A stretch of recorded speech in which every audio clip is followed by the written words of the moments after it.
आपका प्रश्न लेते हैं जिज्ञासा के अंतर्गत। अंकल जी, आप बताए थे भगवान एक है, उनके रूप अनेक हैं। ये भी बताए थे कि पृथ्वी का संचालन 8 महीना विष्णु भगवान और 4 महीना शंकर भगवान करते हैं। अगर ऐसा है तो वो एक रूप में क्यों नहीं पृथ्वी का संचालन करते हैं? देखिए, ये बात सही है कि जब देवशयन एकादशी होती है ना, आषाढ़ एकादशी को विष्णु जी योग निद्रा में चले जाते हैं, तो फिर क्या होता है, श्रावण में इसलिए बोल बम जाते हैं लोग, शंकर भगवान की पूजा करते हैं। 4 महीना भगवान तो एक ही है, उसकी ब्रह्मा विष्णु महेश 3 शक्तियां हैं। लक्ष्मी काली सरस्वती के रूप में है, वही 3 शक्तियां उस रूप में देवी के रूप में है, और ब्रह्मा विष्णु महेश के रूप में देव के रूप में है, ये देवता है।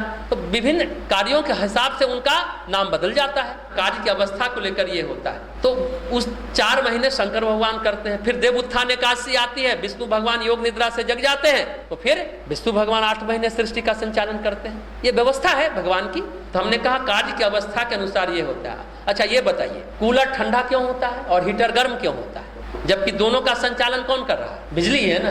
तो एक बिजली से कूलर ठंडा हो गया, हीटर गर्म हो गया। कार्य बटा है ना, अलग अलग देवता अलग अलग कार्य करते हैं। अग्नि देवता, वायु देवता, वरुण देवता, सब लोग अपना अपना काम करते हैं। जितनी देव शक्ति है उनका संचालन प्रकृति के द्वारा होता है। प्रकृति को बिजली समझ लीजिए तो हीटर, कूलर, पंखा, बल्ब सब समझ में आ जाएगा आपको। ये सबको आप देव शक्तियां मान लीजिए। प्रकृति अगर बिजली है तो हीटर, कूलर, पंखा, एसी, जो भी कहिए, बल्ब, ट्यूबलाइट, सब देव शक्तियां हैं। यही ब्रह्मा विष्णु शिव है।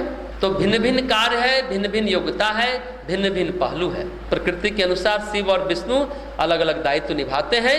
यही बातें हैं।